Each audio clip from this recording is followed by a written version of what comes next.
Okay, so look, in as much as we often look forward to the biggest nights of European football, or let's just say the biggest nights of European club football, I'm referring to obviously the UEFA Champions League, as well as the UEFA Europa League and the UEFA Conference League, right? So those are three basically the biggest tournaments of club football in the continent of Europe, right? So we'll get straight into the discussions with regards to the upcoming second leg semi-final fixtures of the UEFA Conference League, right? Which sees obviously last season's finalists Fiorentina travel all the way to Belgium to take on Club Brugge in the second leg of the UEFA Conference League semi-final. Fiorentina go into this one, on the advantage after winning 3-2 at home against the Belgians. Well, based on the updates that I have received for this particular encounter, and what to expect going into this particular encounter between the Italians as well as the Belgians, is the fact that Nico Gonzalez as well as Andrea Belotti will return to Fiorentina's starting 11.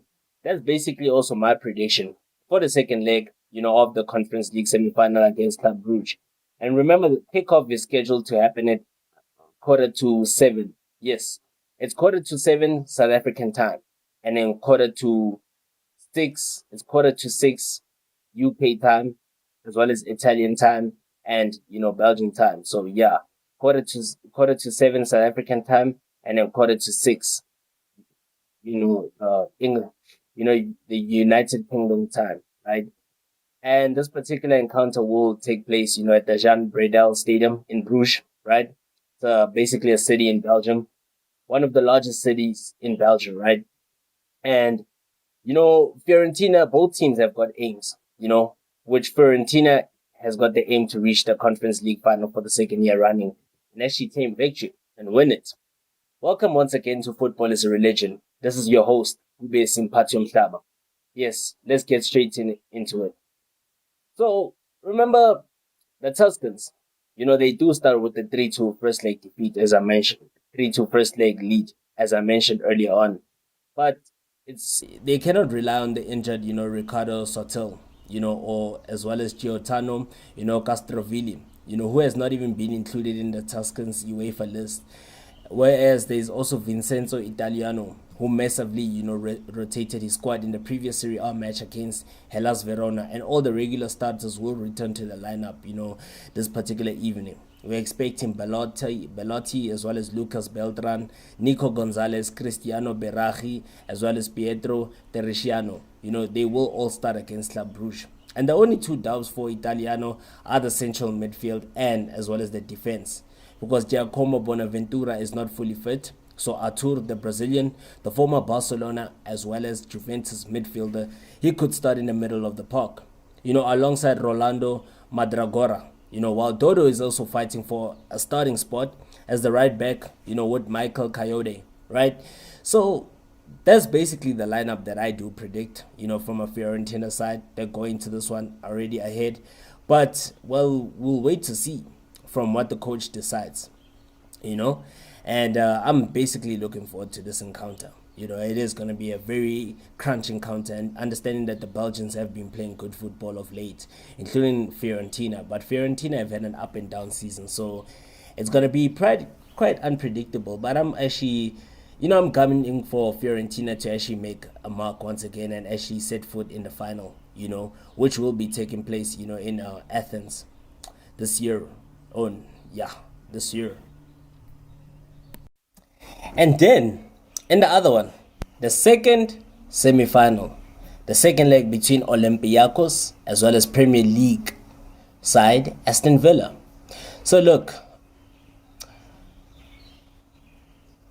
I don't want to write Aston Villa off. That's the reason why I'm even I don't want to write them off. Yes, they are 4-2 down. Yes, they are 2 goals down, right? Going away from home. And remember that remember the goal difference doesn't count. I mean, the away goals rule doesn't count anymore. So there's still a chance for Villa to actually bounce back, right? From that horrendous first nil. That horrendous first leg performance at Villa Park. You understand?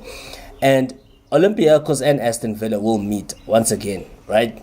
on Thursday, the 9th of May. And that is actually going to be a kickoff that is scheduled to take place at 9 o'clock, 9 p.m. South African time, as well as even 9 p.m. Greek time. So Olympiacos actually can become only the second Greek team to reach a major UEFA competition final, and the first since Panathinaikos did so in the 1970-1971 season. So Trilos have been impressive, in European action at the Stadio, the GG Kariskos, of late. And they've actually triumphed in 4 of their last 5 matches, of the fixtures that have actually taken place at their home ground. And they actually have a man in form. We're talking about the Moroccan striker Ayoub El Kabi, who is level at the top of the UEFA, Conference League scoring charts, with 8 goals following his hat-trick, in Birmingham. And the Villa captain, John McGinn, actually backed his side to actually overturn the 2-goal deficit. Perhaps it's possible. Chances are they can. That was inflicted of them in the first leg, as they failed to even record a victory at the Villa Park for the first time in the UEFA competition this season. So everything that went wrong for Aston Villa did go wrong, but hopefully they can overturn it. You understand? Hopefully they can overturn it, but it's actually going to take a lot, because defeating, Olympiacos away from home at their home ground is a massive ask. That indeed is a massive ask.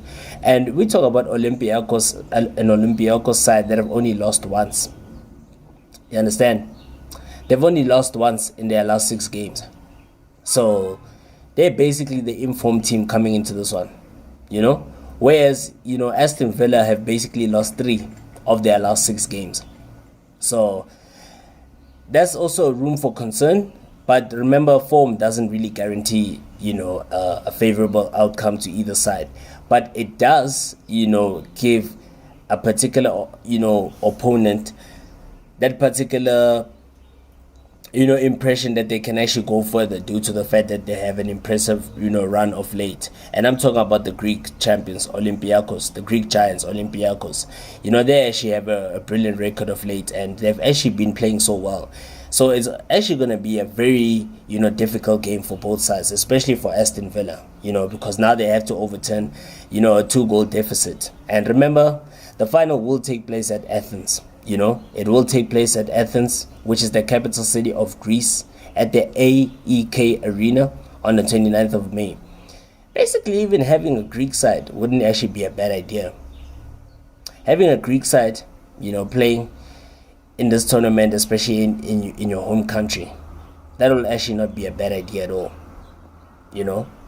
But I guess it's all up to Aston Villa. Can they spoil the party or not? We'll see.